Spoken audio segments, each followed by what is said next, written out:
You start over. 1, 2, 3. We're good. Okay, we've already called the meeting to order, so you can continue. Thank you. Okay, we're up to Public comment. public comments. And since we have no public comments, we'll move to approval of the meeting minutes for the previous meeting. I need a motion. I make a motion that we approve the minutes of the meeting on October 11th. Okay, I will second that. right? Any discussion? That's approved. Let's move to public hearings. Now, that one I would take a vote so that you can see if there was any ayes and nays for the minutes. We did take a vote. Just, Did. was a motion and a second, no discussion, so all ayes. Okay. Okay. All in favor, raise your right hand, say aye. Aye. Thank you. Now we can move on. All right, no public hearings and information discussion items. Looks like Darren is up first. So the first item is, what is that? Discuss and review ordinance amending rules and regulations for city parks. So I guess Megan may have to help me on this one, but this was one of our tasks last year was to update rules for city parks. This is when I was on the park board as well. So we've been working on it for a while. And I believe Karen and Gio worked together to put this together, kind of piecing things together and updating what we currently have in Article 1 under the ordinance. So this is what was sent to Park Board, Advisory Board. They went over this. It was approved. It was sent to council. And then council looked at it and said there's a couple things they would just like clarifications on. I believe Megan could probably speak to us about what those clarifications were. Yes. Possibly. So we can go into them now, or do you want to just go through? I guess, what do you think is best? Because we were kind of wanting to push on this to go through it. So I was thinking if we read through kind of like what we've done with chapter 23, read it, talk about it and go on. So yeah, I would recommend you just start from the very top of the ordinance and then work your way down, and where items need to be plugged in and discussed based on council feedback. So council has reviewed the first, based off of more our recommendations with Karen and some of the input from you guys, not directly recommended by you guys. So we're kind of going back to having you guys review it, make the updates, and then we'll recommend it back to council, coming from the Parks Board itself. I will let Darren get started. Sorry guys, my watch went off. I need to take this phone call. Okay. It's after hours, so for me, let me just, and I'll be right back. She's gonna start with Article 1. Yes, and then I can read it and then we'll just seek feedback of what you guys think. Absolutely. Okay, so this is the page, chapter 74, Parks and Recreation, Article 1 in general. So we'll just do this first section here. Alcoholic beverages generally.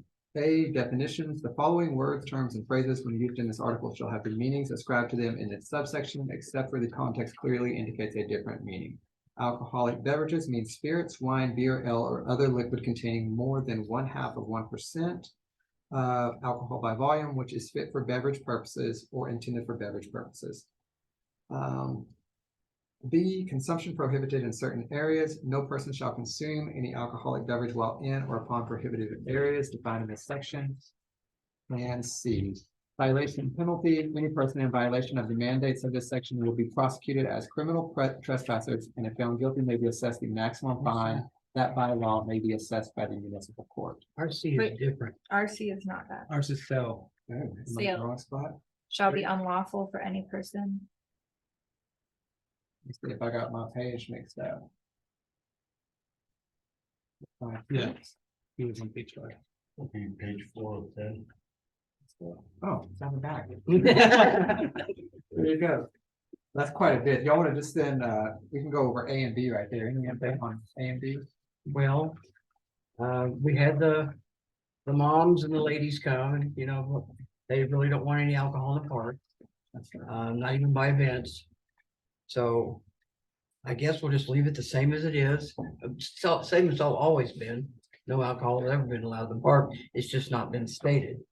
So, I guess my only thing to that, speaking to what you were saying before, is like the 1/2 of 1%. Is there a way that I'm thinking maybe should change that? So for example, if you were drinking a kombucha, it right. would be allowed. Maybe you should make it the same as non-alcoholic beer, which is 0.05%. You know, Megan, we had the discussion on kombucha and other things that have light alcoholic content. So kombucha could be anywhere from 0.25% to 1%.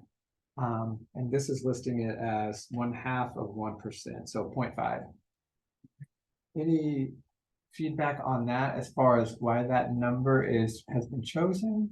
Or do you think going higher, lower? So this is one of the items that the council has brought up. This is the most controversial item in the whole parks concept. You have to take in consideration whatever you set here. Are there gonna be exceptions if there's a festival or a permitted? I know the pushback has been no.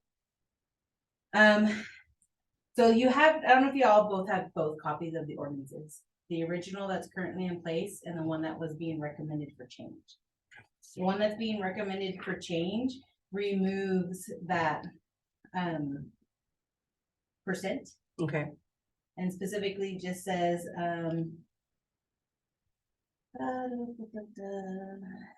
sorry, I mean go through and do it.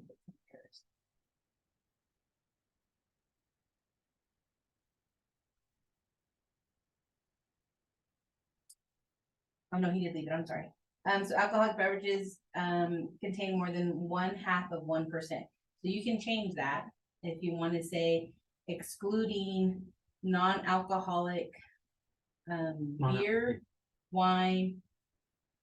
What would that, Oh, what is For kombucha? kombucha. Or kombucha. I was like, it's in its own world. So we can say that makes it clearer, you know. containing 1% of alcohol by volume, excluding non-alcoholic beer, wine, or I'm not gonna spell this correctly. KOMBUCHA. Still didn't spell it correctly. I threw in an extra H, I think. Or kombucha. Everyone think that's a good process? Yeah, Yes. I think we'd probably also have to put non in front of wine, like non-alcoholic wine, just in case they try to reference it back and say, well, it said wine was allowed. absolutely. Be specific. I don't even know if there is a concept of non-alcoholic wine. But we put Yeah, just in case. Like cider. Cider. sparkling. Cider. That could go back too, because even there are extremely light beers like Roush beers and smoke beers that are like 2% or something, I think, or some beers that are real light on that. So it is a delineation of, I don't know if there's exclude, I like the use of the word non-alcoholic, because then it's, one is expressly alcoholic and the other is Right, It's and in the market. it's sold as Like, non-alcoholic. was it O'Doul's? Right. Is it, yeah, O'Doul's. O'Doul's. Non-alcoholic. Any other comments on that one? I like that. And so on B, consumption prohibited in certain areas. No person shall consume any alcoholic beverage while in or upon prohibited areas defined in this section. Any update on that?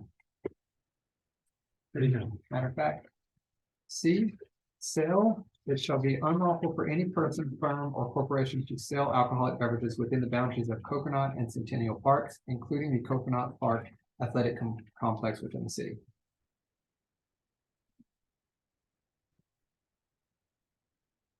I guess just to simplify it, shouldn't we just, instead of specifically saying Coconut and Centennial, shouldn't we just say in any city park? Any city park. Wow. Can we say within the boundaries of Any- all designated city, Oh, good, because there are some city parks that, aren't officially designated? correct, One thing on that one, and this is just because it's a weird one, Arbolitos Park, which is right across from that. What are the designations of that? And I guess no one really sells alcohol there ever, but No, they do. they do. Well, so I don't know if you guys know, it's basically the wall. And then there's some trees. So the wall, the Pioneer Wall right between the depot parking right, and then the one-way walking, that's a wall park. You have to take in consideration when we have festivals, Yes, art walk and things. there is drinking and alcohol sold on technically one side or the other of it. So we could put an exception, or we could address something as far as, one of the items council did bring up was this. Okay. I would say that we should have an exception for Arbolitos then, because that's a significant area during festivals. There's food and beverages being sold there all the time. And Well, nothing's being sold right there specifically. it's in the But- depot pe- parking lot. People are drinking there. But people are. That's drinking true. They just walk over there and sit down Yeah, and so drink. nothing's being sold That's there, true. but people are drinking right there. Well, and Well, but on the I- other but I'm- side, I all don't those know, I trucks, want to really know what the boundaries are. We designate, is it just the wall? Or does Or- it go into the depot parking lot? I don't know. And it's Just not a a- little research before we, Let's, I mean, because we're gonna bring this back after we make some corrections. I could do a little bit of research real fast. Because if our little park includes the one side, maybe not the other, or is right, it just the wall? I've never really researched that. This is a question, because you're right, the parking lot isn't Yeah, where, I mean, that's where it would be sold. Because that's where people have sold it this past year. They have yeah, alcohol. and even then it's. What, the space between the wall and where the things are actually being sold is like 6 feet. So I'm sure it's outside of the boundaries, I'm sure the city's not maintaining those areas. We'll just do a little research before. How's that sound? yes. The only one I was gonna throw a wrench on that one as well, would be, I think the wine and beer festival's looking at going to the county, Mhm. the courthouse and stuff area, not our park or anything else like that, but that could be something if any of those events bleed over into city parks. then- It could. then that would be something. And I have a question regarding including the Coconut Park Athletic Complex. Is that needed? I mean, if it can't be in the park, it can't be in the. well, I think we would be getting rid of that. When we That were whole saying, section. yeah, within boundaries of all designated city parks. Good, okay. And then possible exceptions. Yeah. Or as authorized, exceptions authorized by council. Right. I think leaving it as all designated city parks would be fine, and then simply having a clause in, let's say, festivals. Something like that, that would obviously just. You know, that way, at no other time is it allowed, only unless there's a festival being held in that area. So I'm gonna put in here, all designated city parks except as authorized by city council. So Because they would have to currently, we approve don't it. have a festival process or permitting process. So if something was to change, city council ultimately can make that decision. Yeah. And then it's. Is everyone good with that? Yes. Yep, yes, ma'am. D, possession and consumption. It shall be unlawful for any person to consume alcoholic beverages or to have in his possession an alcoholic beverage within the parking lots, baseball fields, walking and jogging track, and soccer field located in Coconut Park within the city. It shall be unlawful for any person to consume or to have in his possession an alcoholic beverage within the boundary of Centennial Park in the city. It shall be unlawful for any person to consume or to have in his possession an alcoholic beverage within the boundaries of any designated city park. I would just, So the idea is to remove 1 and 2. yeah, and Yes, Just 3. there's 3. yes.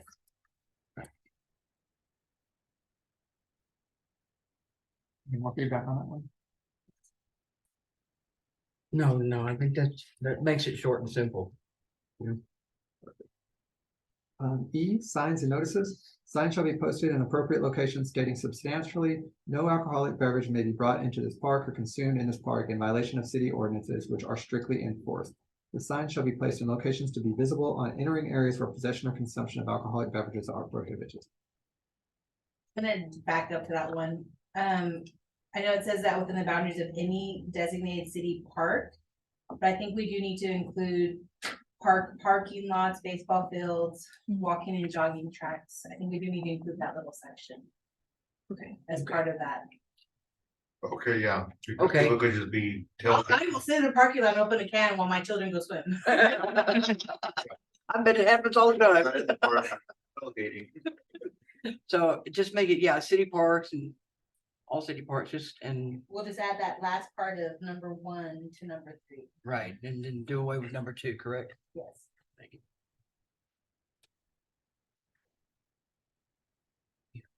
Any feedback on E, the signs and notices section? Do we already have signs posted? They're not consistent. Randomly. So because the way the ordinance is originally written, not all parks, as you notice, are outlined. Coconut, Centennial.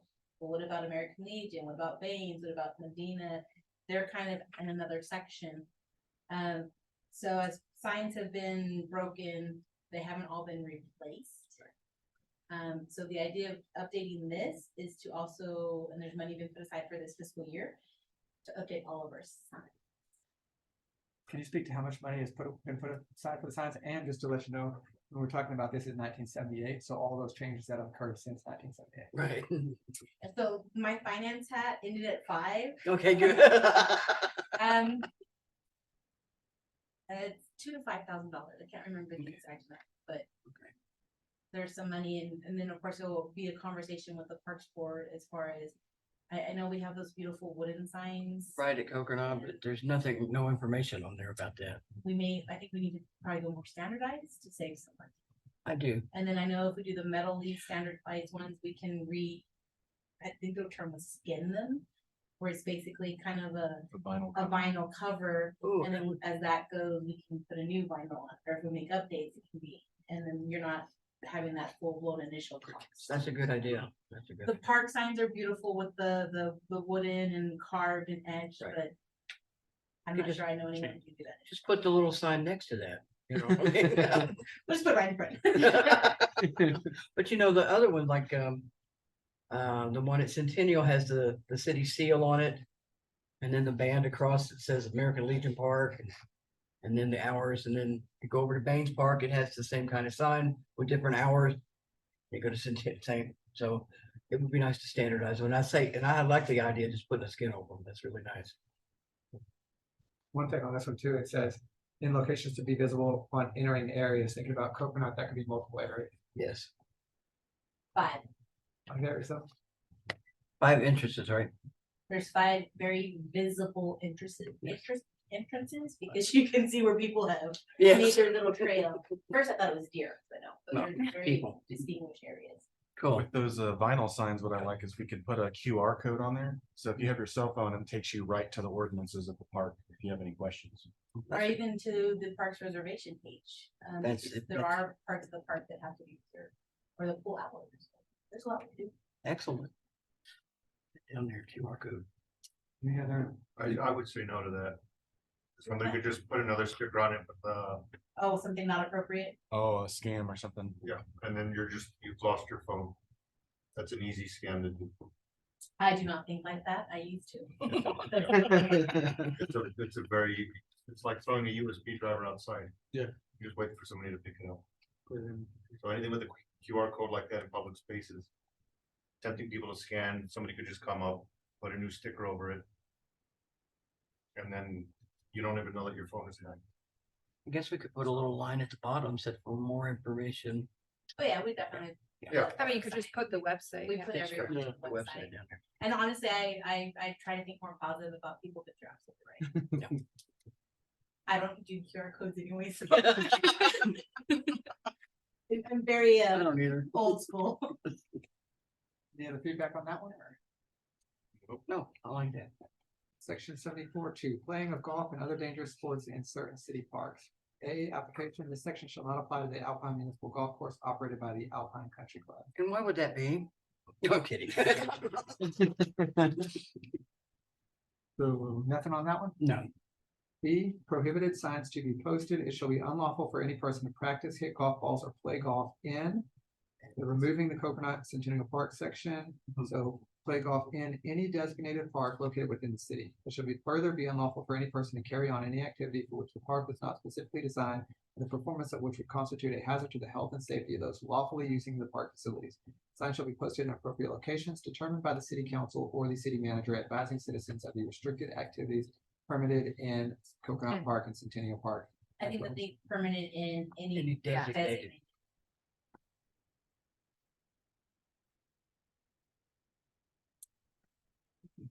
One thing I would say on that is when we are, if having a limited budget on signage and everything else like that, if rules change more dynamically year to year or anything else like that, then I would prefer to have a way where you just say, if you want to see the rules, here they are.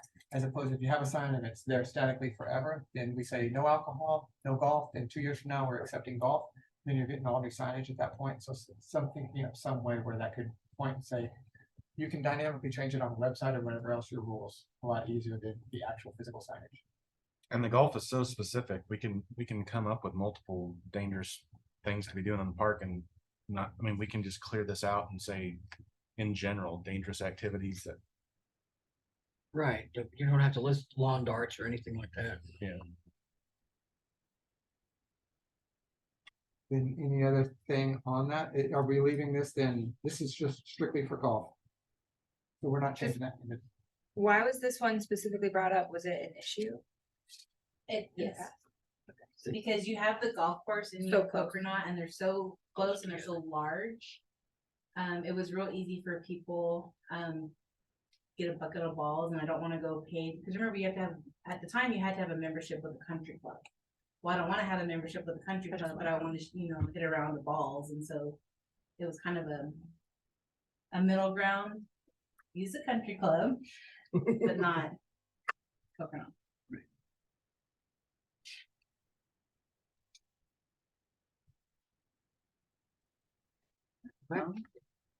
Section 74.3, hours of operation for city parks. This used to only be for Medina, that's why the change is happening. Hours of operation. City parks will be open for the public's use and enjoyment only from dawn until dusk daily and closed to the public when it is dark outside. No one except with a specific city authorization shall be permitted to be on the premises of a city park during the hours that such park is closed without prior authorization from the city. I like it. Sounds great. That is much better than it used to be. No issues with No, dawn to dusk, let's get on whatever it is. Dawn to dusk. Okay.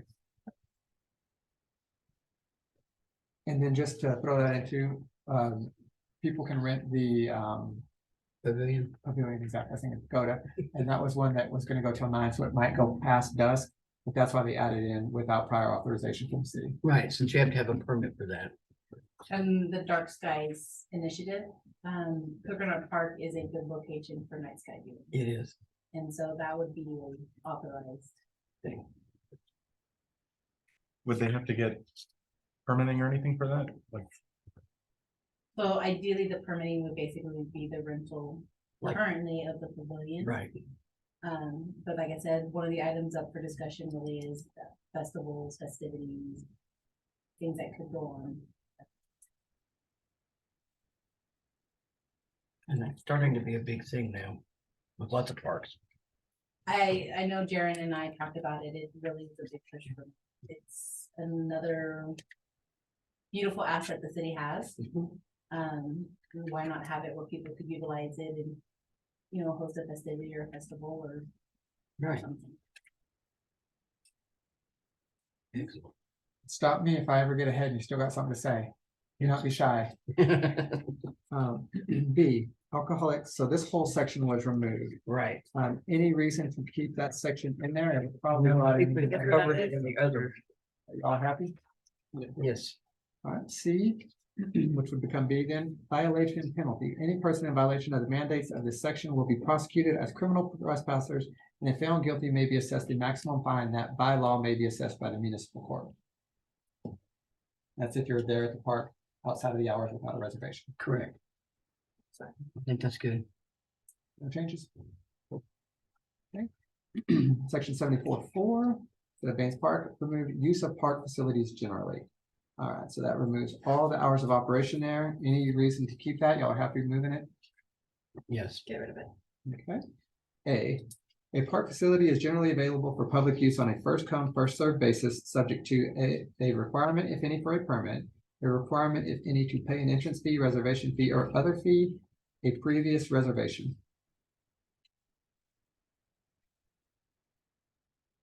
Where would we have to pay an entrance fee or a reservation fee? Well, like in a reservation fee if you were getting the pavilion, for Okay. example. I feel like we So- could cut that out unless we have a limit on how many people can be in the park.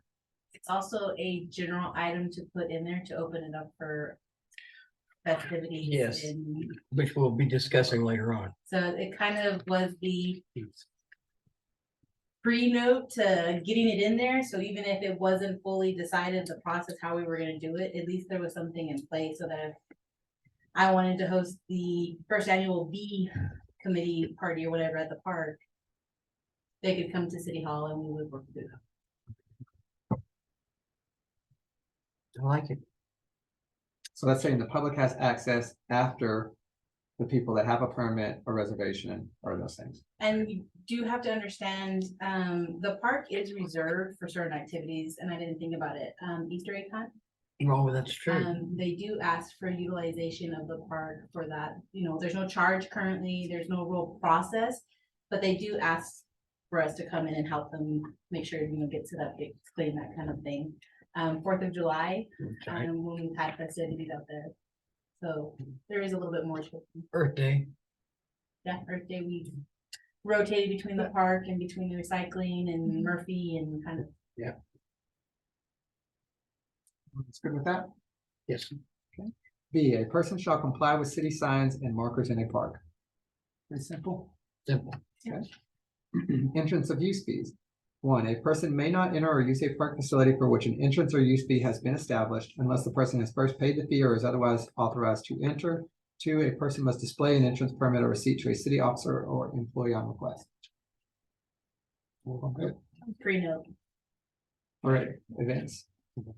D, reservations. A person may not use or occupy a facility or area for which another person has paid a reservation fee when the person's use conflicts with the use of the facility or area by the person who has made the reservation.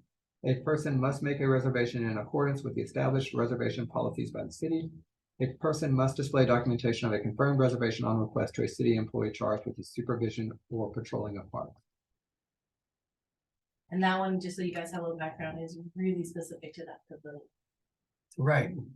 A lot of times people rent it for the evening or afternoon and they get there and someone's already, you know, set up for a party because, well, there was no one there using it. Not at that time, but when they went there. But then the hour arrives and the expected party shows up. What, everyone good with that one? Yes. E, permits.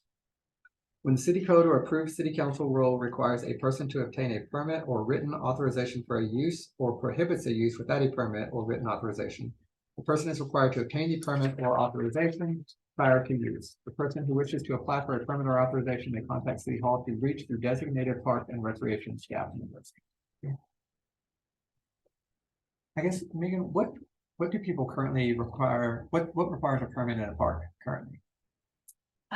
So really the big one is a pavilion. It's basically a type of permit. Otherwise it's not necessarily a permit, but it's authorization to utilize it for larger events. Baseball, softball, anything like that? So those are utilizing the league fields. Those are all scheduled and coordinated with our parks department.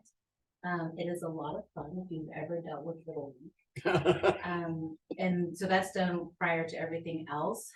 So the city knows ahead of time who's supposed to be at which park.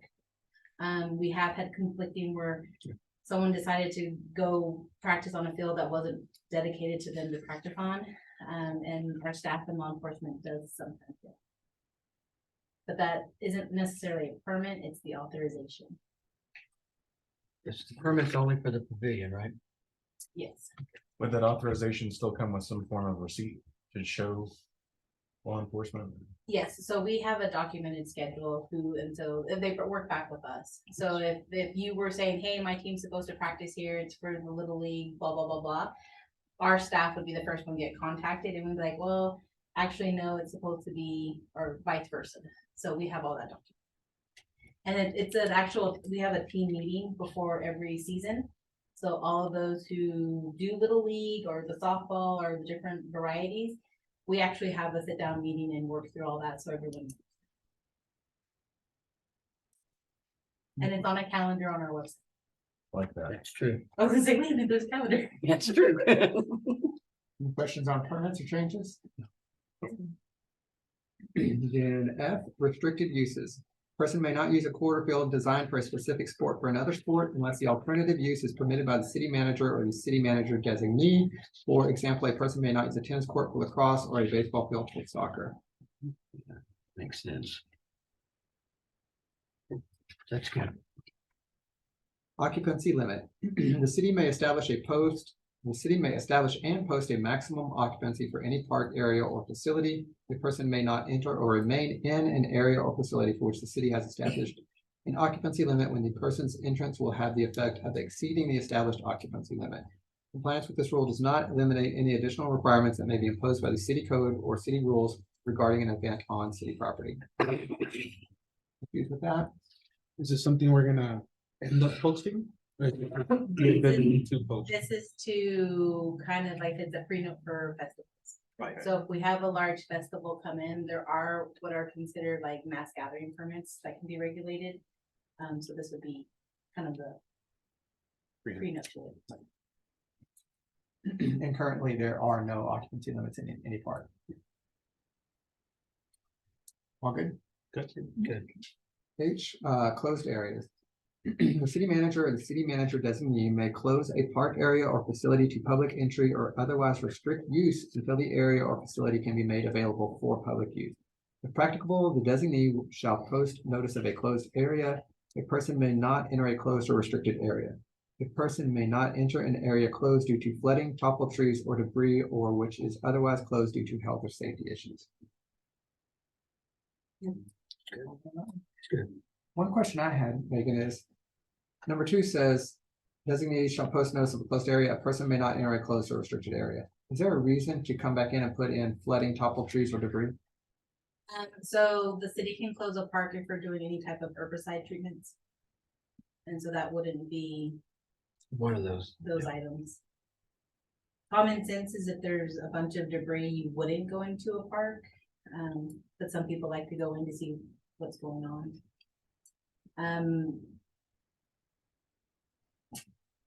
Don't wanna, if there was some type of a situation within a park, we did have some squatters living in a park. Right.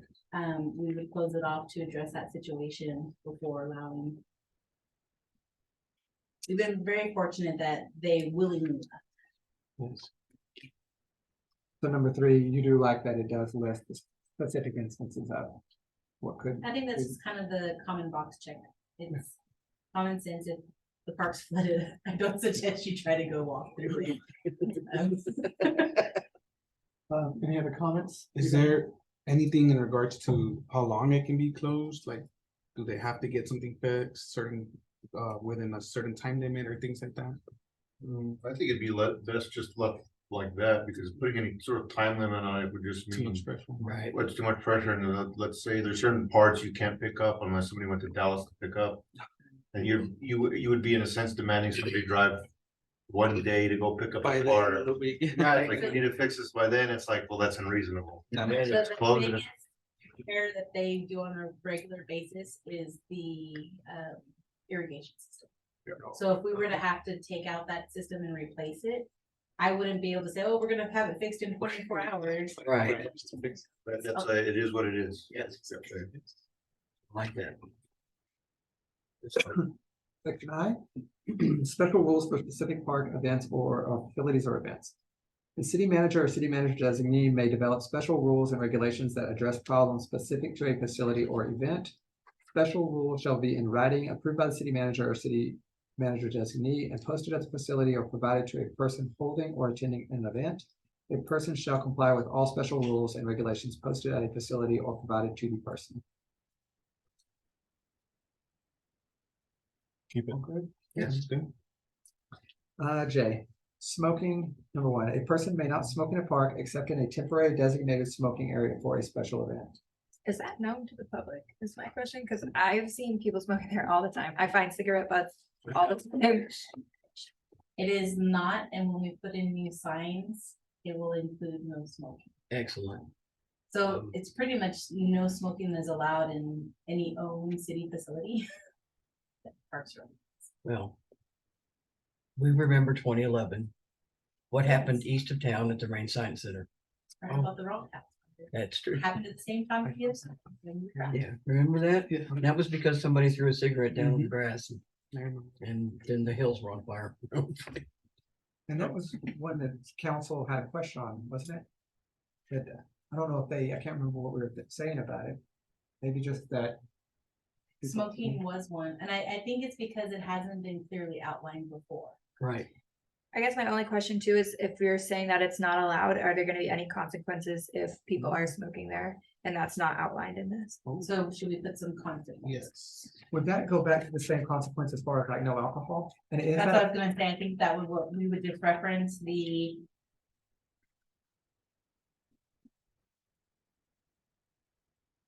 Violation penalty, person in violation of the mandates of this section will be prosecuted. We'll have to change, obviously not criminal trespasser, but Yeah. along that. verbiage. Yeah. Yeah. I think so. Yes. But then the question to ask, because I think that's a prime example is. This is one of those areas that it could be allowed. It is a health and safety issue, especially, you know, you're outside wanting to enjoy the fresh air and. You Somebody's know, blowing smoke at 20 you. of us are over here having a Yeah. party and. I mean, that's where the designated areas come in. We can just say, these are the places where it's allowed. This is where Right. we have a setup for your butts and it's safer. So we just need to put in some of the violations. Right. Is that, Yeah. and I think Gio had looked at that because of the festival and events. He was Yeah. thinking if you we allow. really are pushing it in here. And then is there any issues that might need to be brought up about, chewing tobacco, nicotine pouches? Is that an issue at the park? So should we change? I can't answer that, to be honest. But that's all, cause I dip a lot, So should we- and I'm, you know, conscious of where I spit. And or throw my pouches, but a lot of people aren't, and that'd be kind of one of those things where I know right now gins is a big thing. I can imagine the park slowly getting filled up with a bunch of little white nicotine pouches everywhere. So should we change smoking to tobacco products? Tobacco. Yeah. Yes. Is that vaping? Is vaping? Just no, yeah, And unless they're using, because there's non-tobacco. No tobacco vape. vapes. And they tend to become trash too, or litter. That's true. So And we would have to tobacco, have a member of Parks, ask a member of Parks. yeah, tobacco and vaping Yes. products. We need to do a little bit more or put a little bit more oomph into this one. yeah. Let's ask Parks. Yeah. Any more feedback on that one? You know, you just cut yourself off from going to the parking. Yeah. I'm a dipper too, and I was like, I feel this one. And it's a thing, and I'm like, yeah, as much as I like to dip, like, you know, yeah, I wouldn't like to be walking around the park and then seeing, you know, little. Yeah, nicotine everywhere. pouches here and there, especially where people walk their dogs and. And If they kids, pick and them up kids and they play. get snake, Touch everything on the ground, like Yes, they're the yeah. ones picking You up the know. cigarette butts And in it's the a- park. and again, it's So like, like, I'd prefer it to be like in a special area, so I can be like, hey, yeah, don't touch that stuff. Well, my Sure. half dips and he doesn't like it when he sees like other people's. Like, why can't they just- a cup or. So yeah, if there was like a specific receptacle or, I would, area. yeah, because. It feels like they would start promoting it, and then people would just take advantage of just, cause they're like, no one saw me, and then we'll just, you know, cause you know, imagine if you'd ask any smokers, they're like, no, well, I keep. And I hold on to my butts, and Yeah. I'm like, well, Yeah, right, just like how nobody eats at McDonald's. right. You know, well, I don't eat there.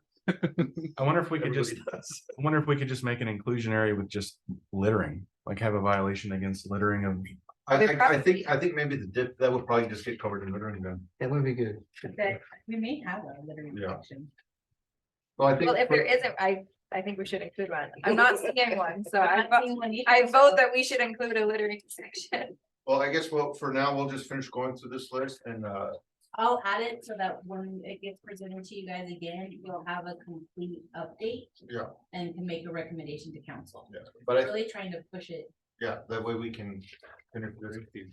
For now, I think what for J1 smoking, it would just be, just no.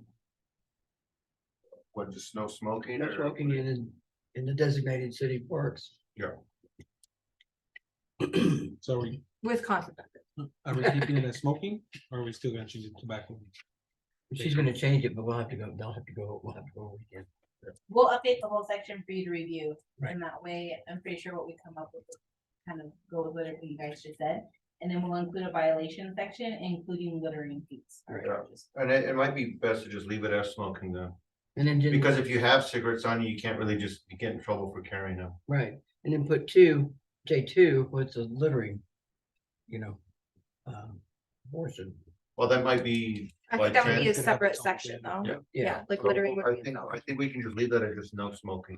And with that littering section, we can just tack in there dip pouches, cigarette Absolutely. butts, cans, whatever. Absolutely. Only because I will sleep tonight, I hope. We're leaving it smoky, we're not adding tobacco and vaping. No, I'll Right. just leave it as smoking. Right. But we're gonna add a violation section, Right, Yes. and then littering will be a whole nother section. Right. Okay.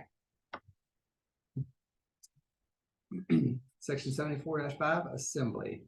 A person organizing an event in a park that the person reasonably should know will be attended by more than 30 people must provide notice at least 1 week before the event begins to the city by calling the city hall. Subject to compliance with all other applicable rules and ordinances, the event may be allowed upon approval of the city manager and the chief of police.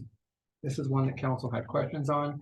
They were like, what if you go out there with your buddies and then you know, 20 of you are out there, some other people show up, now it's 33, things like that. I think this was really put in for festivals and events. Maybe we Right. could talk more about it. So I think we just need to add an exclusion. And basically list out like birthday parties, yes, right, family, family picnics, Family things like that. yeah, picnics. The idea really is that, like I said, if I wanna do my first annual bee thing. I hope that I have more than 30 people attend, just so that we're prepared, because sometimes. A prime example, one of the, I think it was a football team or. One of the teams at the Alpine Independent School District did a sleepover. And they wanted to do it in a city parking area, didn't notify us, nothing. At 10 o'clock at night, I'm getting a phone call, did you know that there are 40 people here? Oh, dear. No notification. It literally is just hey, we wanna have a sleepover, we're gonna sleep at the park or. And Come join us. they're literally using the parking area. Yep. I think Daryl had fun with that. They all went home Okay. Okay. and not happy with it, but. A little communication helps, Right. goes a long way. Just a little bit. But we could put some type of like exception. I know that Darren's right about. If I'm having a family picnic or a party. I don't think we need to have someone out there like 1, 2, 3. Oh, you're 31, you need to go home. Could you get put up to 30 at that point or something like that? What are Maybe your even all's thoughts? Maybe even a higher number, because if someone has a family reunion and they didn't bother asking Yeah, a or lot. arranging it, yeah, they could have 100 people out there. I think the key point in this is the language that says. That the person reasonably should know will be attended by more than 30 people. So really, I mean, if you don't know, you don't know. And that, the way I read it is. Then you're not liable for that. Or you can't be held for that because you just didn't know. But Right. let's say if you do post. That you're going to be having an event, let's say you post, hey, I wanna have an event at the park. And you get more than 30 replies that that they'll be there. Then it's on to you that now you know. That you're gonna have more than 30 people Right. I need to call. to notify the park. It's So not marketing the event. Do you guys like the idea of 30 or do we wanna put it to 50? I do like, the reasonable is kind of one of those, hey, I'm gonna throw a party, but I'm not gonna send out a social media invite. Which Yeah. gets everyone in trouble these days, Right. because then there's a record of, well, you knew. Anyway, yeah, Should we leave it at the 30 because it has that reasonable, verbiage that you just mentioned? yeah. I I think think that, I we mean, we should could just leave look it. at maybe raising the number, but. I guess how many, how often is it that there's groups of more than 30 people. Converging on the park?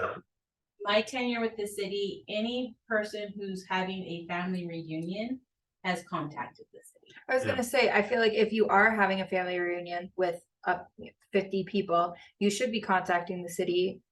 Because Usually they're there's- gonna, like, that's gonna be a lot more cleanup on the city's part, like. Absolutely. Well, and it's And you're also, probably renting the can you get the pavilion. bathrooms open? Yeah. 'Cause So we've had several in Baines and Medina has been utilized. Hey, can we get access to the water? Hey, can we? So there's always been some form of communication. The background really is we're trying to get the festival kind of part included so that if someone wanted to do something big, we'd have. Yeah, and That that, and that's why I say somebody who, the way it's kind of reading on there, that way this doesn't affect regular people who end up accidentally converging at the park. And then they're like, oh, there's more than 30 of us here. Well, we didn't know there were gonna be more than 30. But if you end up, you're trying to Throw a speak, party. throw a party, then it's like, well, you kind of have a reasonable idea. How many invites did you send out? Right. You kind of know, and you should have let the city know. And sometimes there's I want to close off a road attached to it, so That's true. for their parking. So to me, it seems fine. Yes. Anyone else? I would agree. All right, section 74-6, festival permitting, event permitting, and other permitting requirements. The city council may implement permitting processes and procedures for festivals, large gatherings, events, and other permitting requirements by city council resolution. Sounds good. Okay. Section 74-7, cost and fees associated with city parks. All costs and fees associated with these city parks, including reservation fees, may be approved by city council resolution. Sounds good. And that provides the city flexibility, so annually, if they want to raise fees, they raise it through, which can come from you, we went through that on Parks Board, we said, we want to raise it with this. Parks Board provides advice to council, and council says, all right, we have a resolution raising fees. Section 74-8, disruptive behavior, ejection from facilities. If a person's conduct violates these rules or is unlawful, disruptive, destructive, or hazardous, the person may be warned and asked to stop the conduct immediately by any city employee. If a person persists in the conduct after a warning, a city employee may eject the person from the park. If a person's conduct is criminal, poses an imminent threat of injury or property damage, or prevents the public enjoyment of the premises, a city employee may eject the person from the park. I like it. Sounds good. Section 74-9, peace and quiet. A person shall preserve the peace and quiet enjoyment at a park by observing the applicable laws and ordinances governing noise and amplified sound. A person may not use offensive language, make unreasonable noise, discharge weapons or fireworks, or engage in gestures or conduct in a park that would be offensive to a person of ordinary sensibility. Fireworks are allowed only with explicit authorization from the city. C, a person may not operate a noise-making device in a park in violation of applicable law. We do have a noise. Right. All right, all good. Yeah. Section 74-10, weapons and firearms. A person may not carry or possess a weapon or firearm while in a park except where the use is expressly allowed, as allowed by state and federal law, or when otherwise authorized in writing by the chief of police. B, the use of firearm, air gun, paintball gun, pellet or BB gun, bow and arrow, or projectile device capable of inflicting personal injury is prohibited unless conducted under permit or in a park facility where the city manager or city manager designee has authorized the use. We'll just start with those two. Any comments on those?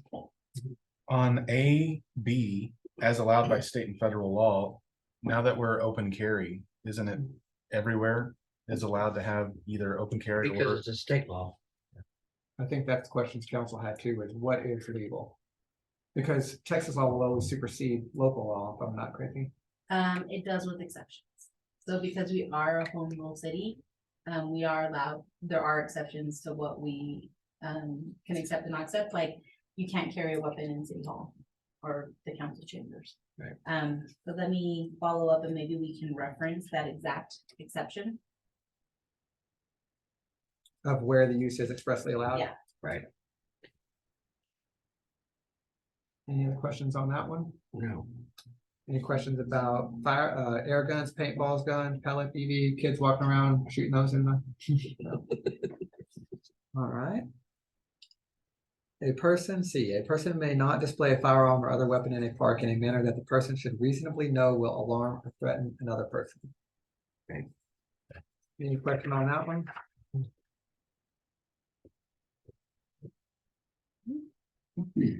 Section 7411, abandoned or unattended property.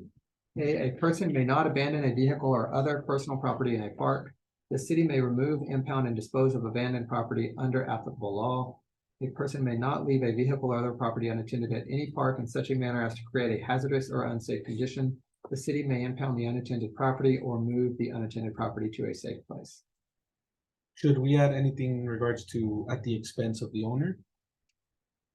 It is at their expense.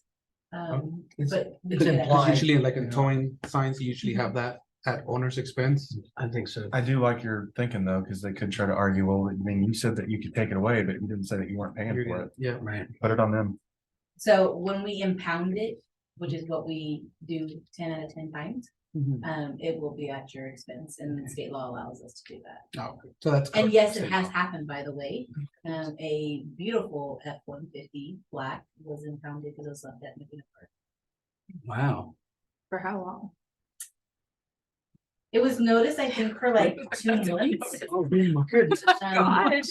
Who left their truck there? Drug truck. Well, it's a series of unfortunate events. An individual was living out of it. Oh, And then I think moved in with more families. It was just, but the vehicle was left there. And I think we put about 7 grand for it. cool. Because it becomes our property. Auction. I didn't know that it is owner expense for impoundment. What do y'all think about adding that language? I think it's Oh, clarified. Yeah, Yes. I think we should add that language. at expense of owner or at. owner's Right. Any other feedback on that one? Okay. Section 7412, parking. Unless parking is otherwise prohibited, a person may park a motor vehicle in a park only in a designated area. A person may not park, store, or leave a vehicle or trailer in an area posted restricted or with no parking signs. The city may impound a parked vehicle or trailer that creates a hazardous or unsafe condition. That's good. Is that affected at all by RVs? Do we have RVs parking? Yes and no, and I think that's a good thing you brought it up, because I was sitting here thinking about it. So we do have kind of specifics. The park is technically closed Right. at dusk. So they shouldn't be parking there. And isn't there a section that says no camping or overnight use? Have we gone there? No, it's at the end though. 74. So yeah, I'd say, we may kind of reference that back up in here. But we do have an issue with RVs, utilizing the area. And van wipers, people pulling in and staying in a van. Not that we want to discourage it, but at the same time, we don't want that to become a thing within Right. our parks. Because then they could be there for a month. And there's a Yeah, lot of ways enjoying, to do- enjoying the neighborhood, enjoying the alpine life, and they'll try to park in neighborhoods. They are notorious for trying to park right here and hook up to our water. Really? Yeah. You ever wanna be scared at 10 PM at night, you'll hear that rustling when you're just like, why is someone inside? I think I saw one in the old Porter's parking lot once before. So. Oh, yeah, for a couple of days. Yeah. And to me, I mean, for me, that's theft of service. I mean, that's an actual law. They need to go down RC park. For others, it's just kind of a nuisance. Hey, there's this RV parked outside my house and not sure why. So I think if you're okay with that, I'd like to kind of put in there, maybe reference, no camping, RVing kind of thing. I think you should. Okay. Any other feedback on that one? 7413, commercial activity A. Generally, unless a person is specifically authorized to do so by a permit or contract, or is acting in conjunction with a specifically permitted use of a reserved park facility, a person may not sell or rent a good or service in a park, place a stand, cart, or vehicle in a park for commercial purpose, affix an advertisement to park property. Any questions on that one? Pretty straightforward. That's good. Okay. Providing commercial classes and instruction, the person may not conduct classes or instructional activities for compensation in a park unless the person obtains a contract from the city.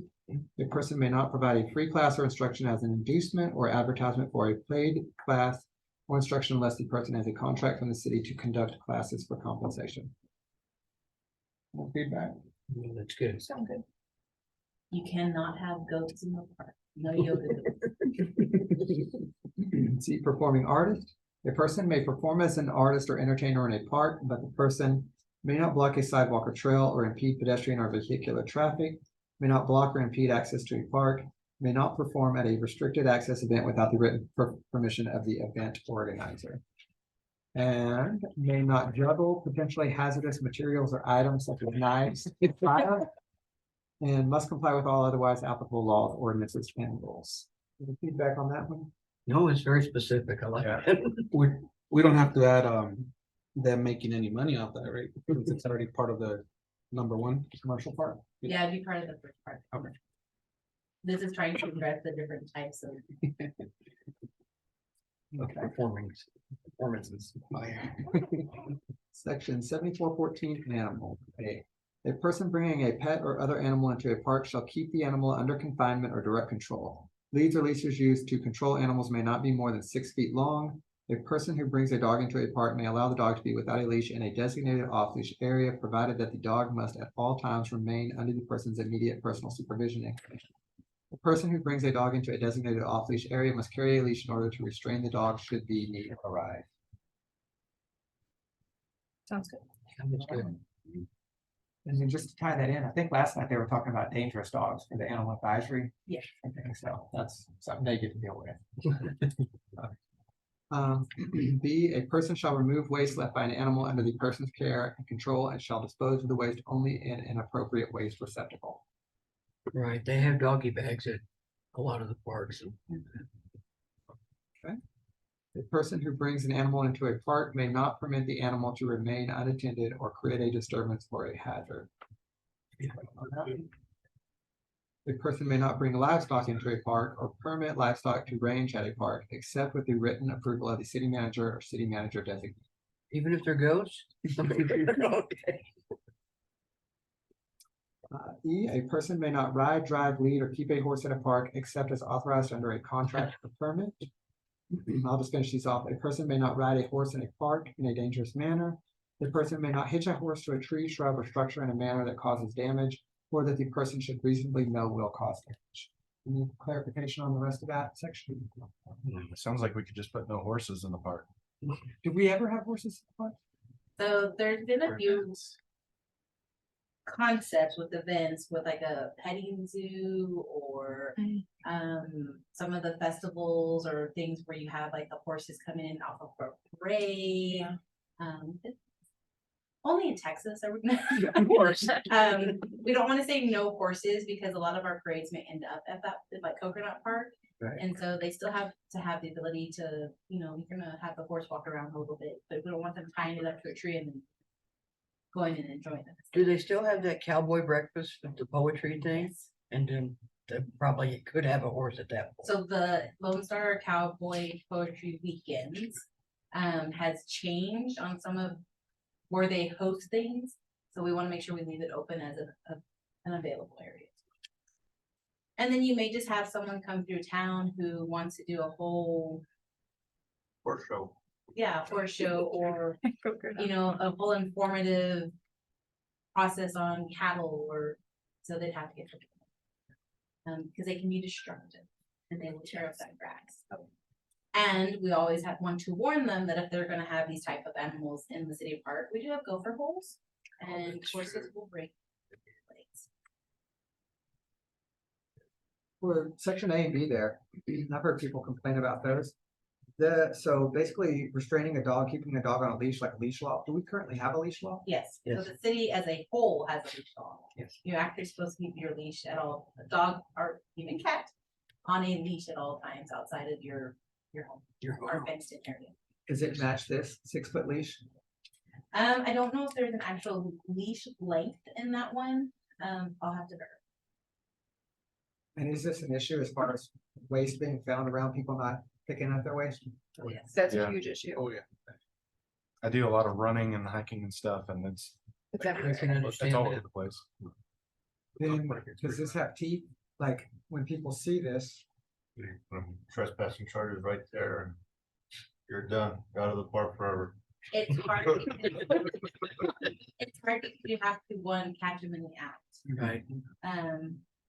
Two, someone's gotta take a picture and tattletale. So unless we start running DNA tests, but there really is no way to fully know without someone actually being caught. I've noticed a lot, and I don't know if you've noticed with being in Europe with the running around and that. Sometimes when I notice an animal doing his business and I stand there and just stare, the owner gets uncomfortable. Sometimes I'll even be like, oh, I have an extra bag. Do you want it? I mean, we do provide bags. It Right. is an expense because they're not cheap. And I believe every park actually.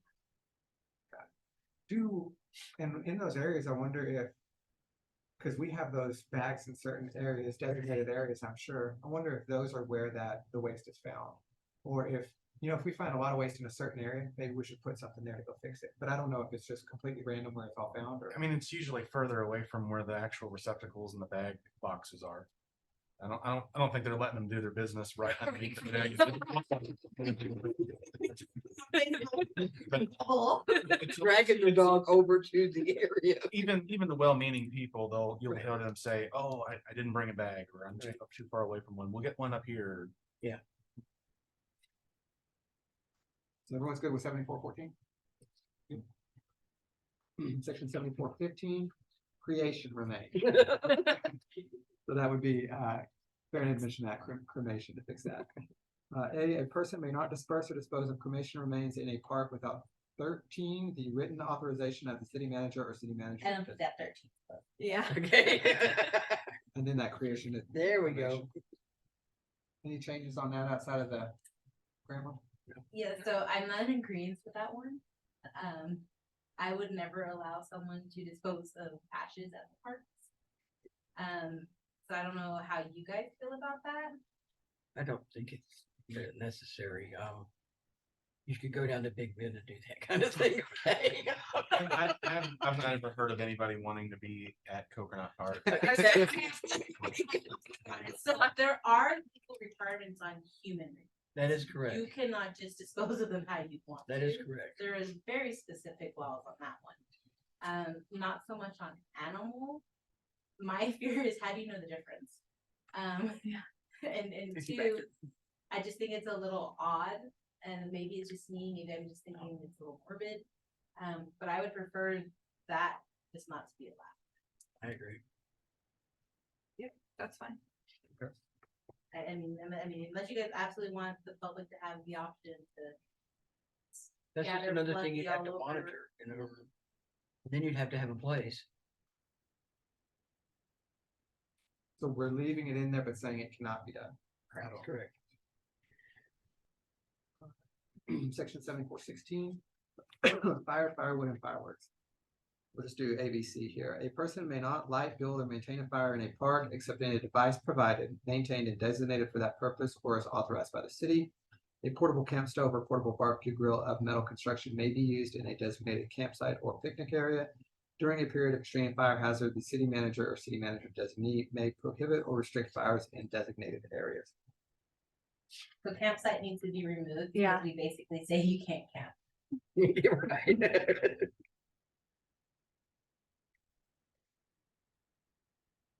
And are there not already fixed grills at some of the parks? Yeah.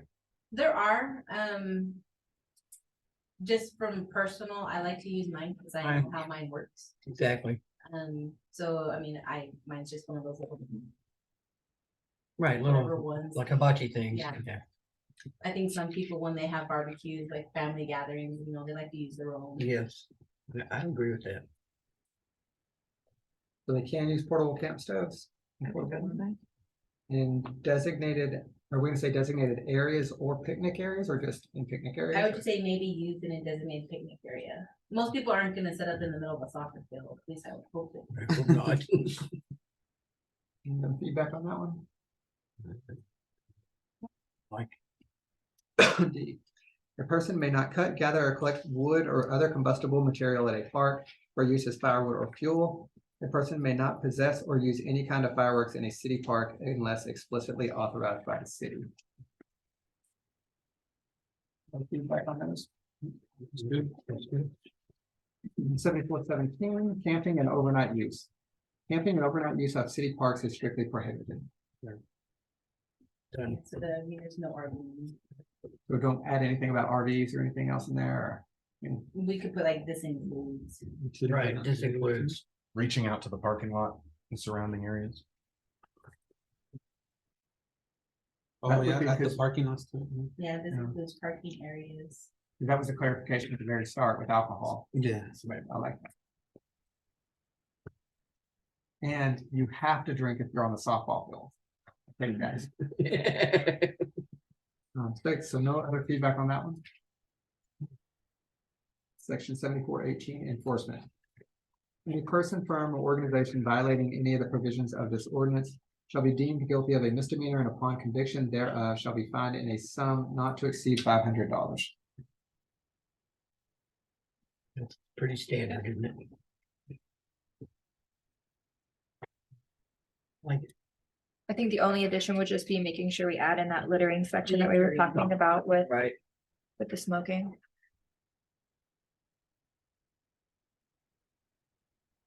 Speak now or forever hold your peace.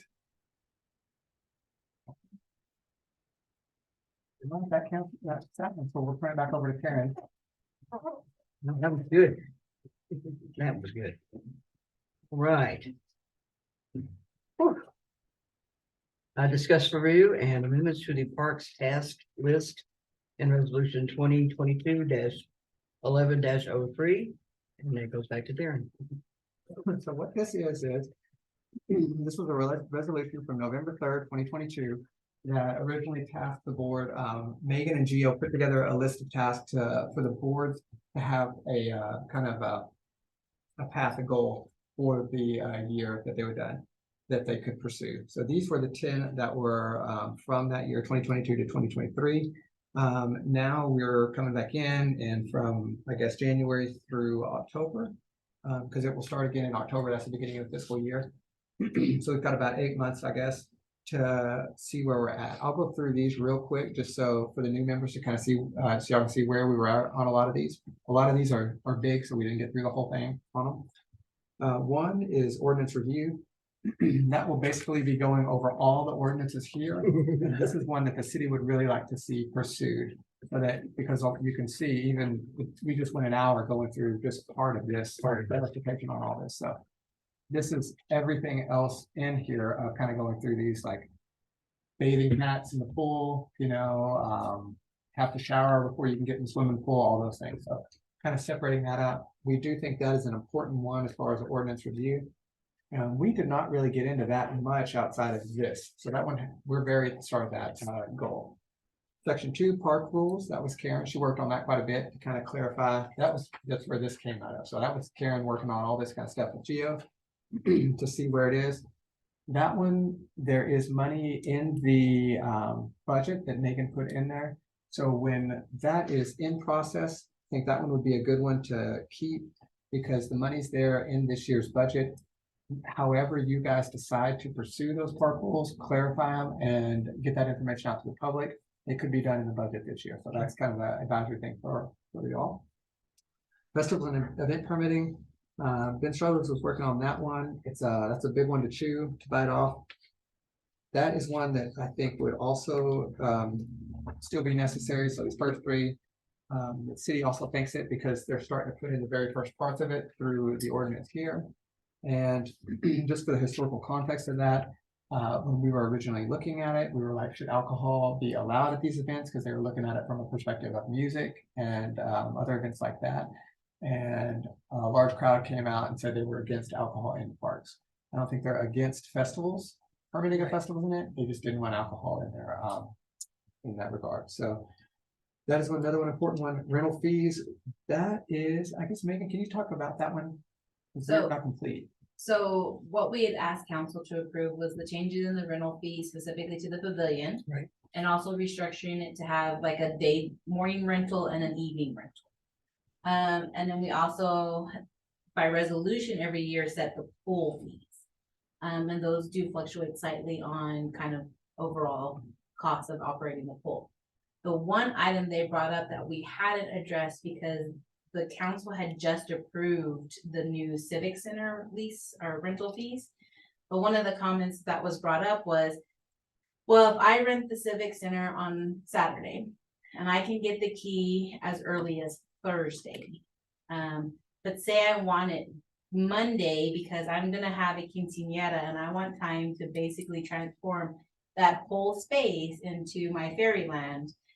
We don't charge anything extra. So they're ideally only paying for the 4 hours that they're using it on Saturday. And we've been really good about compromising with residents and groups about using the facility. But it makes it really hard because one, we really are losing out. It is a valuable space that could be utilized even more. But it's, well, I'm gonna rent it, but I want it for 5 days, but we're gonna charge you $500. So council came back with, what if you had it where if they wanted to rent it additional days before, let's say like $100 a day. So you're still getting the space, but then you're only paying $100 each day to have the time and availability to go in and completely, decorate or however you wanted to do it. We only thought about that as we've had it come up.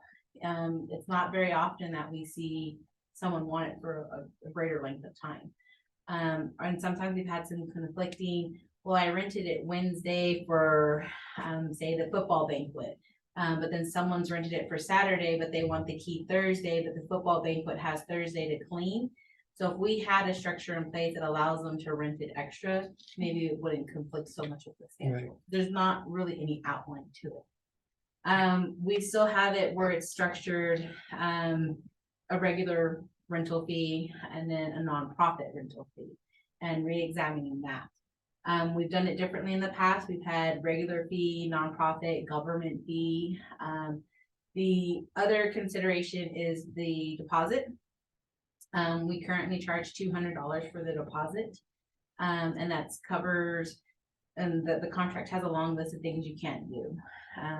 If you don't clean up, you obviously lose the whole deposit. But looking at that, are we charging enough? One activity we had to replace 2 doors. 200 doesn't cover 2 doors, by the way. No. So, And what is the rental fee, just so these guys know? I believe a regular is 500 and nonprofit is 250 or 100. Sorry, off the top of my head, I'm not 100% sure. But it's not that expensive considering they're paying $500 for up to almost a week sometimes of utilization. So I know one of the comments coming back was updating the Civic Center rental fees, maybe providing a little bit more structure and allowing for additional time. One thing I would like to include in the Civic Center rental fees, that the city has the right to not rent the facility out. So if we, and it kind of came up over the holidays, our employees were very fortunate to have a very long length of time off. But people wanted to use the Civic Center. And there was some conflicting communication with, well, we're not going to be here. When do they get the key? When do they, do we give it to them before they leave? And then they have it for, 8 days before the event. And then they have access this whole time. Like there's, I'd like it worded that if the city chooses to not rent it out, that, we have that authority. So that is. And maybe we need to charge more. Right. So there's a long history on rental fees, and that's probably somewhere's been done, but there's a lot more to still There's get more done. to be done. I'll come back in and summarize this too in a second. Park prioritization, that was originally, I think we got 12 parks, and we need them all. There was a lot of maintenance required for those parks. Some people were saying maybe we get rid of 1 or 2 parks, there's less maintenance and things like that. The idea of the Parks Board at that time was we want to keep all the parks, don't give up land. Right. That one, I would probably recommend, but these are all y'all's decisions about, that one to me is not as important, because previously we just said we weren't really, we didn't want to give up land. Right. Next one, inventory of playground equipment, that one is completed by TK.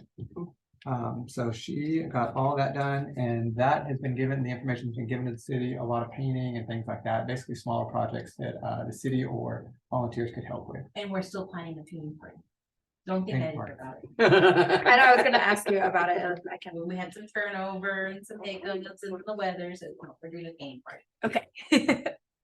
And everyone is welcome to join. That one has been completed by TK. Possible utility bill donation, what that was gonna be was, with the water bill that goes out, people could donate $1 or an amount to things that they prefer, parks, library, things like that. Our software currently doesn't really have the ability to do that, so that's been put on hold. That one could be marked out. Park activities is coming up with activities for parks. The city has not hired anyone, but they, council has approved that position for a parks coordinator. So that one is moving forward on that. And the last one is reporting, and I believe Megan is kind of looking at how she would prefer for that to be done to council, if that's council that just does a report, or a member, maybe the chair or somebody else from those individual boards. So from my going over it super quick, I think 1, 2, 3, and 4 are probably still pretty important, right? And then number 9 there, as far as reporting, possibly could be somebody else on that. And the way we did this at that time was, this was 9 things. We had 4 or 5 members. We pretty much each picked one and just started rolling for it. We got 8 months. We didn't have over a year. We didn't complete all these, as you can tell. Some of them are bigger to choose. So some of you might want to just say, I like this one. I want to work with that one. If 2 people want to team up or anything else and kind of work towards some of these, then that's an option too. Whatever you guys do, I just kind of wanted to give you all history of what this is. And then know that come back in October, we'll probably be either updating the ones that haven't been completed, or if you guys have interest products, tasks that you guys think the community would do, then, keep those in mind for things. I'll shut up now. All right. Are we going to the next one? Actually, on that, I think what we are wanting is, if y'all could, and correct me if I'm wrong, Megan, to go ahead and have a decision from the board on what of these tasks you prefer to choose for the upcoming meeting, so that we can take that to the council and create a resolution saying these are the items that Park Board is going to do. We would have that action item at the next meeting. So yeah, I believe it's an information discussion item for this meeting. For Darren, because he's the council representative, he can move forward with an action item with council to go ahead and task again the Parks Board, reducing it to what is currently needing to be finished at the February 5th meeting.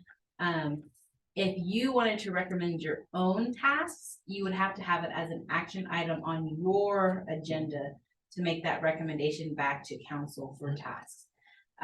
So for tonight, it really is just, is conversing about, okay, we're still on track. We still want to complete what's currently in place. Let's have that be our end goal for October 1st. And then at a future meeting, you could task yourselves and have Darren, because he's the council person, like, hey, we've already done these for the next fiscal year or for the next 6 months. We want to move forward with these items. So tonight really is just discussion, but Darren can ask the Parks Board again with basically what you currently have. And the meeting once a month, things, it's hard to get things done because, we're not seeing each other too often. Right. So that's why I like, you guys had a fantastic discussion a second ago to go and clarify all this. You can see nothing we do happens in one meeting, right? Because you come in, you talk about it, it goes back, it gets edited, everything is iterative that an advisory board does. But I would love for those things to actually happen so that y'all can go ahead and start work on the things that y'all think are important as well. No other boards, correct me if I'm wrong, Megan, but I don't think any other boards have created their task yet. So y'all would be the first one to kind of get moving on for this year. I would like to make a suggestion that you make the necessary revisions to chapter 74 and then present it back to council to see if that's what they want. Is that? So the idea is for you guys to recommend all of those changes. Okay. Because it really is your input and insight. Gio does an awesome job, and we follow up with each other with, what did Karen say? What did TK say? Because we like to go in and try to work it faster than later. Right. But I really would prefer, and it really is, this is your baby in some ways, for you to make that recommendation back to council. Okay. Instead of us going back to council with the ordinance and the changes. Because if there's questions, it's like, well, no, we discussed this. No, we are recommending. It's not, once again, well, Megan and Gio or Darren, or it's the board sat down, we spent an hour, and spent months prior looking at this, and putting it together. So you're saying that one of us should go to the next council meeting with the proposed change? This won't be on the next council meeting, the ordinance. This will be on your February as an action to make the recommendation Okay. for council to approve this ordinance change. That sounds good. The task list, if, as discussion right now, Darren could put an action item on the next council agenda for the 5th of February, providing a resolution with the task for the remaining part of this year, which would include basically what you have listed or remaining from the last. And resolutions only require one reading. Correct me if I'm wrong, Megan, but basically what we're saying is, out of these 9 things, what do you want to work on for the next 8 months? I kind of listed out the ones that I think are more important, that I would kind of like to see there, because we didn't hit the finish line on some of those. Right. These are basically the options that you guys would be working on for the next 8 months. Instead of y'all coming back to us and saying, these are the items. It's already been stated in this resolution. So basically what I will do as a council person, because council people can put things on the agenda. I'm going to put on the agenda for the early February meeting, updating the resolution, and we'll write the resolution out. So in early February, I would be saying, the Parks Board said they want to work on these 3, 4, 5 things. This is what we're going to do. It would get approved, which means at the next meeting, y'all could start going to town on the time. I would recommend festival permits. Sounds like there's a bunch of stuff coming down the pipe, so we might as well just prepare for that and have it all set up so that when we start getting the festivals and the big events, we already know we have everything outlined and ready to go. Yeah, well, so in that sense, that'd be us getting something together to recommend to city council. Yeah. So you would be proposing pretty much, because the way the ordinance, we updated it, is council gets to make the decision by resolution. You would basically be putting that resolution in process and recommending that to council to approve. They're gonna be on board with that kind of a process. And you'll have the opportunity to look at other cities and, and maybe the end result is we don't want to do it. But I think we really need to look into it because our parks are a great asset to host, organizations and parties and festivities. We just don't want to just willy-nilly it. Yes, we're the Wild West, but little structure helps. Just one more thing on these, something like festivals and event permitting, that one, in my mind, just like rental fees, both of those processes are gonna require a lot of back and forth with Megan or city Right. people, because they're the only ones that know the ins and outs of all that stuff. A more broad one is gonna be maybe park rules or ordinance review. Ordinance review is gonna be where you hand it off and you say, go read the stuff on the swimming pool, come back, and then we're gonna discuss it as a group. Right. So a Make couple of these are necessary gonna be- changes. Yep, a couple of these are gonna be very geared toward one-on-one conversations, I think, with city management. Others are gonna be more committee based. Yes, festival's gonna take a lot of conversation with city management. But you're right about the park rules and ordinance review, things like that. So. All right. Then, let's move on to the last item, which. Just one Sorry. quick thing, Okay, just for y'all's clear, so I have clarification. I don't wanna go to council and say, yeah, they told me that these are important. I've only heard about events and permitting. What do y'all feel out of these 9 are the ones, I would like the committee to just discuss. What do y'all think? Well, Y'all are interested? coming from my perspective, because I was here for the last year, I feel like as you were highlighting, 1, 2, 3, 4, and then 9 were right. the ones that we didn't really highlight or didn't complete. So in my mind, those would also be good to keep pushing forward on. Yes. And I think the rental fees would probably be close to the top on importance, on getting that taken care of and done, because that is something that's used a lot. And it's already been, I think you've already put it forth once, haven't you? At least we did part of it, so we Well- did not do the 6. Okay, Yeah. yeah, so 1, 2, 3, 4, and 9. Does that sound good? Any other feedback on that one? Okay, good. Who mainly handles the rental fees for the civic center?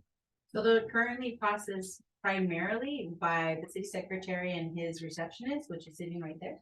But it's not just them. So our maintenance department also for the Civic Center has to make sure it's cleaned. That all has to be outlined and set up. We also have to have an employee on call. I don't know how many of you knew, but during Mountain Country Christmas, we lost electricity. Love it. So there's a little bit more that goes to it. They handle the paperwork to initiate it, and then our maintenance, which is our public works streets department, handles it. Yeah. So it's not just one person who says, thank you, here's your check, here's your permit. Yeah. There's a lot that goes into it.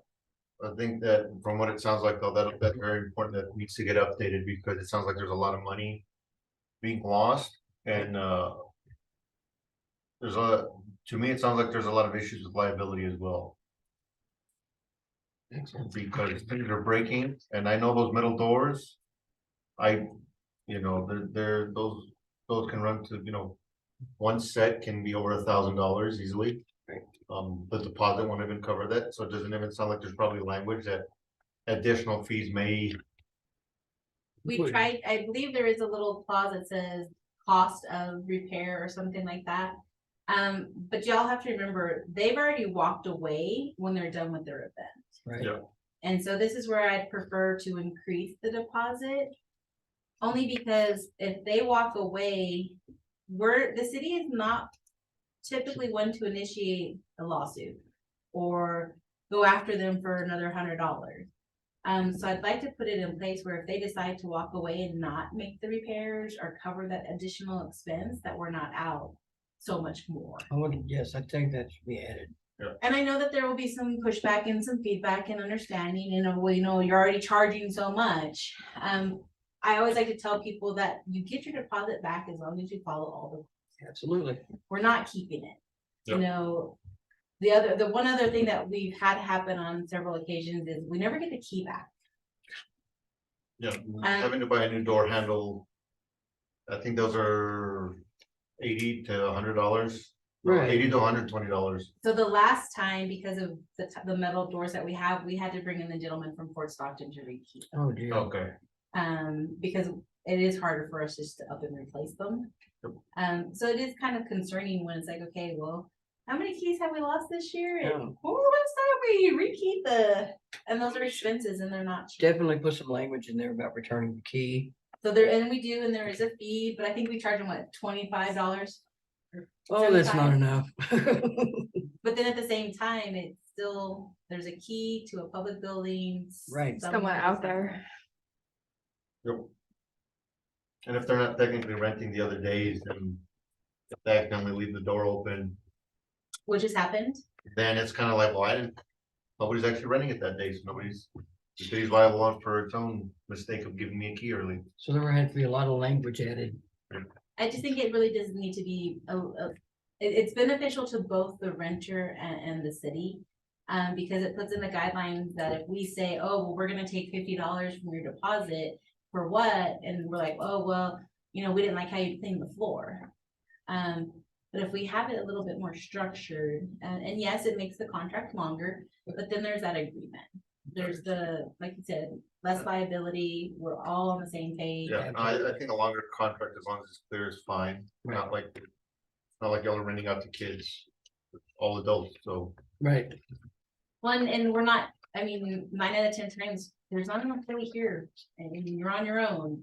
Yep. Once you have an emergency, you call us, so it's not like we're supervising them, like, oh, this guy's a little too drunk and he just kicked in the bathroom door, which has happened. Yes. I agree with that. So it sounds like you guys are recommending 1, 2, 3, 4, and 9, so. If y'all agree, then I'll take that, I'll update the resolution, I'll bring that to the next, council meeting. That's great. You guys. And we'll turn it back over to you, Karen, for the last one. All right, and then the last one is the update on the donation of the Alpine Public Library shade structure to the Parks Department. It will be there and again. Okay, so that one, I'll turn over to Megan, she had reached out for that's okay. on it. I did, and the update was, I don't know what you're talking about. Oh, gosh. So the background for those of you who are new is the Alpine Public Library took down that shade structure on this backside because they're building a new facility. It's been taken down. I believe it is at the city yard because that's the direction. Oh, it's not. Do you Rick said Rick said he had it stored somewhere. It's in my property. Oh. Can I have it? That's, I don't want it. That's like, putting up used steel is not, I Yeah. can't sell it. Please don't scrap it. No, I've got it stored safely away. Okay, so the idea was it was supposed to come to city, communication, we're all working on it. It comes to the city yard, and it's going to be reinstalled, at the dog park. Dog park. Because one of the projects that the Parks Board had wanted to do was to put in a shade structure for the dogs at the park, because there currently isn't one. So then I just need to get with you and work out some logistics on getting it back over here, or if we need to, however we need to do it. Yeah, well, my understanding is we were gonna put it up for y'all as well. See, I learned something new. Go ahead. It's easy. Dude. Well, there's, the erection of the building is easy. Putting it, that's probably a day, less than a day's worth of work. I think the only issue that needed to be resolved, I don't know whether it's been brought up or not, is the concrete that'll be needed for it. The Obviously, footings, it doesn't right? need a full pad. It just needs concrete for the columns.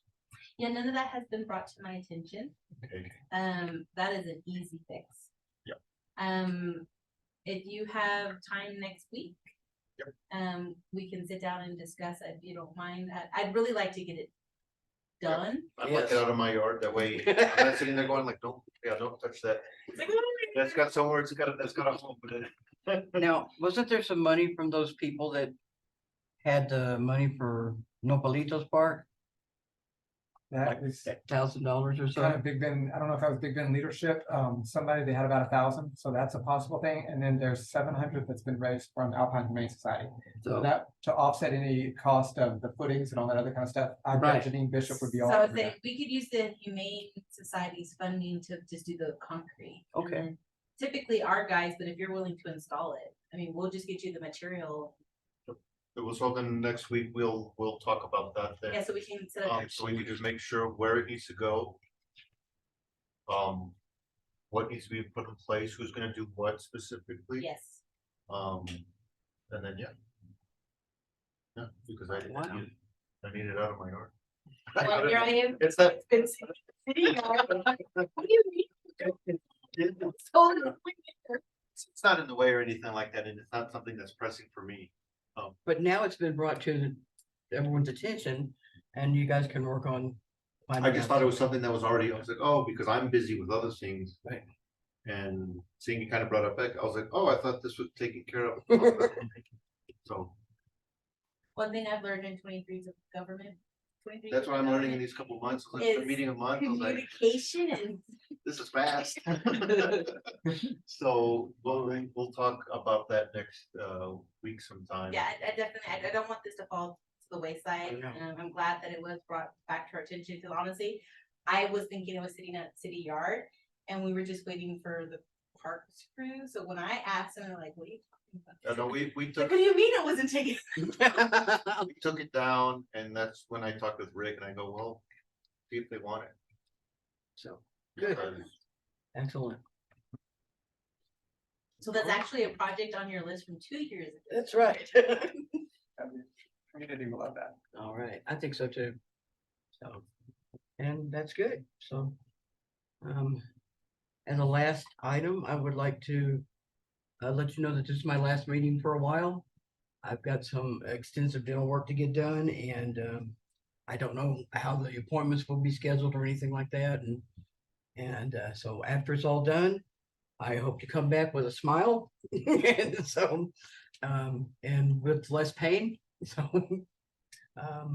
I wish you good luck and I hope to be back by October, so.